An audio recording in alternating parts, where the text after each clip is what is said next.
Bonjour à tous, ravi de vous retrouver. On attaque le jour 2 sur le plateau Hub TV au cœur du village de l'innovation. Ce jour 2 du Hub Day Future of Retail et e-commerce. On est ravi de vous retrouver. Prenez le temps de vous connecter. Pour ceux qui nous rejoindraient en cours ou qui n'auraient pas suivi les échanges d'hier, n'hésitez pas à les consulter à la demande. Ils sont encore disponibles quelques temps sur notre page LinkedIn.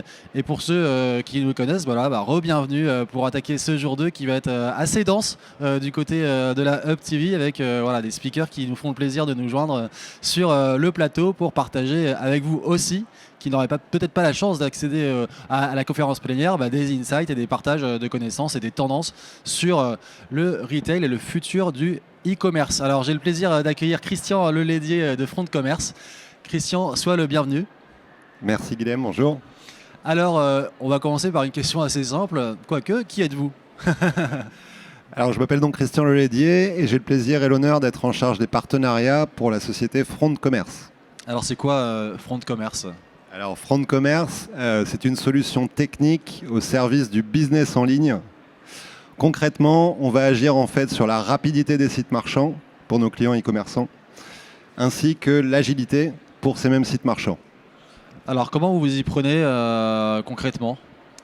Alors concrètement, en fait, on va pouvoir avec notre technologie dissocier le site marchand, donc ce qui est visible en fait pour le client final, la fluidité, la facilité de navigation. On va dissocier cette partie-là de la complexité technique qui se trouve derrière le site marchand. Et ça change tout, puisqu'on va amener énormément de flexibilité. On va permettre en fait aux équipes métiers d'intervenir directement sur le site marchand sans être dépendantes de développeurs très techniques qui eux agissent sur la complexité informatique qui se trouve derrière le site.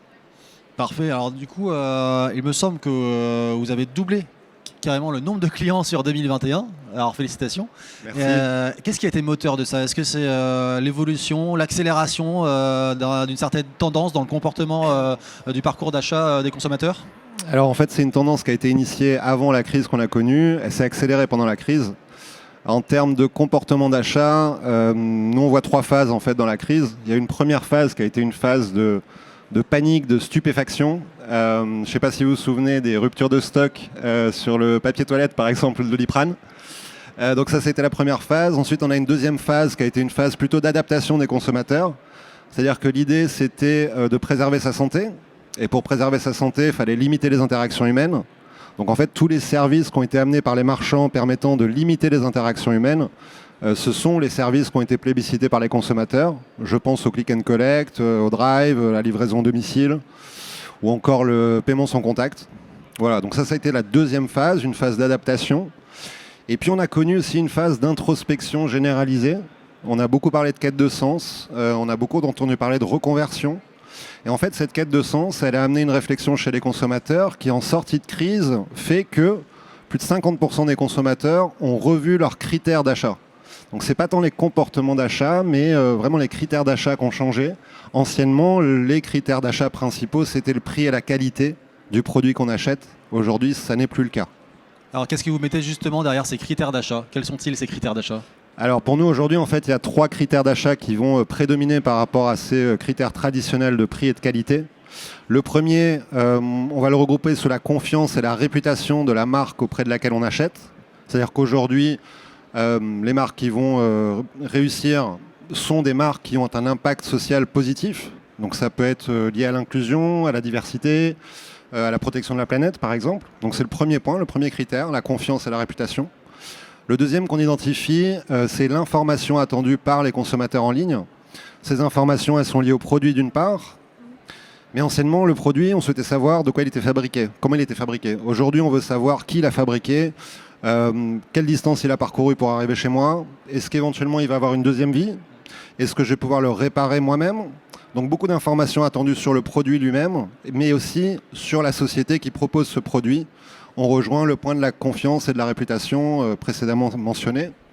Et enfin, le dernier point, qui est une attente en termes d'accompagnement dans le cadre du parcours d'achat. C'est-à-dire qu'auparavant, on pouvait aller physiquement dans un magasin, avoir des conseils de vendeurs. Sur Internet, c'est plus difficile.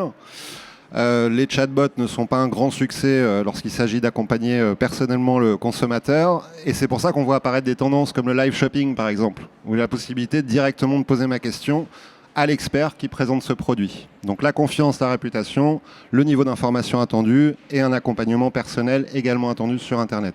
Très clair, merci pour cette analyse. Alors est-ce que vous voyez, au-delà de ces critères, d'autres tendances, d'autres attentes finalement des consommateurs vis-à-vis des e-marchands? Oui, en fait, globalement, il faut pouvoir rendre le parcours d'achat particulièrement fluide. On parle d'éviter les frictions, on parle d'éviter la frustration. Globalement, en fait, il faut amener des émotions positives lorsqu'on parcourt le site d'achat en ligne. Aujourd'hui, 95% des décisions d'achat ne sont pas rationnelles. Elles sont liées aux émotions qu'on peut ressentir dans le cadre du parcours d'achat. Donc on voit l'importance d'amener ces émotions positives lors de la navigation sur un site marchand. Mais alors vous faites comment pour les maximiser, j'allais dire, ces émotions positives, en ligne en plus? Il y a des statistiques, il y a une statistique qui date de 2016 qui parle de temps d'affichage d'une page par exemple et qui dit que si une page, si on rajoute une seconde de temps d'affichage sur cette page, on va diminuer de 22% le taux de conversion. Donc c'est un petit peu inconscient, mais c'est là qu'on va amener des émotions positives. On peut en fait switcher le sujet en quelque sorte en disant qu'on empêche toute frustration en ligne. La rapidité, la performance qu'on va amener au site, donc la performance liée à la rapidité, même si notre technologie agit aussi sur les KPI de référencement de Google, la rapidité du site et la fluidité de ce site est essentielle. On peut même avec notre technologie imaginer que lors de coupures d'Internet, si par exemple je suis dans les transports en train, j'ai la possibilité de continuer à naviguer sur le site. Voilà. Ce qui évite effectivement cette frustration d'avoir une déconnexion lors de ma navigation par exemple. Très clair. Alors vous êtes un acteur du headless. Le headless, c'est quoi, Christian? Est-ce que vous pouvez un peu le vulgariser auprès de notre audience? Oui, alors au-delà du buzzword du headless, c'est une véritable révolution pour les e-commerçants aujourd'hui. C'est une révolution technologique qui a été initiée en fait par des sites qu'on connaît tous comme Amazon, Netflix, Uber ou encore Zalando. Et le principe, à nouveau, c'est vraiment de dissocier ce site marchand de la complexité informatique qui se trouve en back-office pour redonner de la flexibilité aux équipes métiers qui attendent cette flexibilité pour agir rapidement sur le site internet.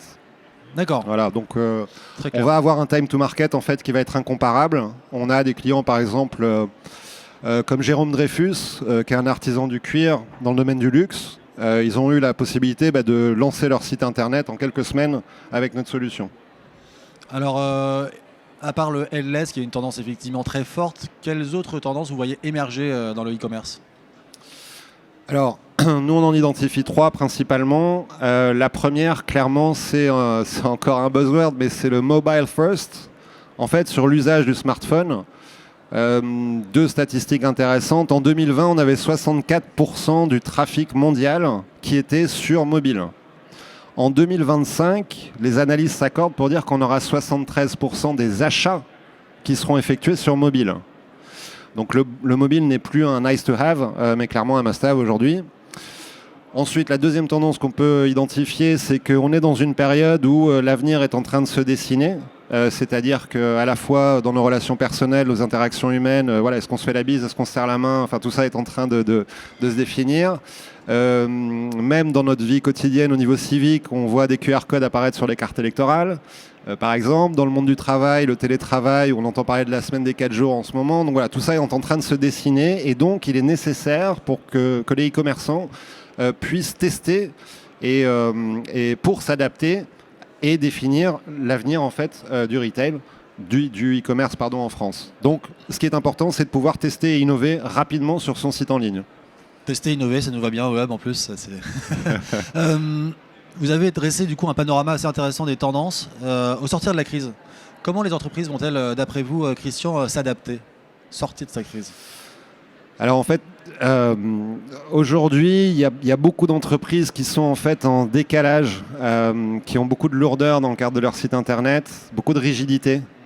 Et c'est un problème lorsqu'il s'agit justement de tester des nouvelles choses sur son site, que ce soit en termes d'affichage, que ce soit en termes de nouveaux canaux par exemple, tels que l'omnicanalité par exemple. Donc il faut en fait pouvoir se doter des technologies qui vont permettre d'accueillir ces nouveautés. C'est vraiment le point essentiel. Les grands gagnants pour nous seront ceux qui vont se doter justement de ces technologies pour offrir la capacité aux équipes métiers de tester des choses sur leur site et de voir rapidement l'impact de ces évolutions. Parfait. Alors pour conclure notre échange, est-ce que tu aurais 3 mots, allez, 3 mots pour définir, à retenir pour 2022, à garder en tête pour 2022, s'il te plaît.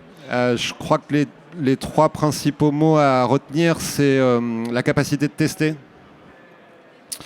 Donc il faut pouvoir tester, donc ça veut dire à nouveau avoir cette flexibilité côté technologique. Le deuxième que je vois, c'est l'information. Donc le fait d'informer, ce qui sous-entend de multiplier aussi les contenus. Et puis le troisième, c'est la personnalisation, ou plutôt l'hyper-personnalisation, qui est clé aujourd'hui sur le marché du e-commerce, à la fois pour cibler naturellement les bons consommateurs, mais aussi dans le cadre de l'accompagnement mentionné dans le cadre du parcours d'achat. Voilà, donc clairement, voilà, et il faut pouvoir faire ça rapidement. Voilà, c'est vraiment le mot qu'il faut retenir, notamment avec Front de Commerce, c'est la rapidité. Merci Christian Leledier, une interview à revoir, à retrouver en replay à la demande à J+7 de l'événement. On était ravis de t'accueillir et on te souhaite une bonne suite d'expérience au Hub Day. Merci beaucoup également. Merci, au revoir.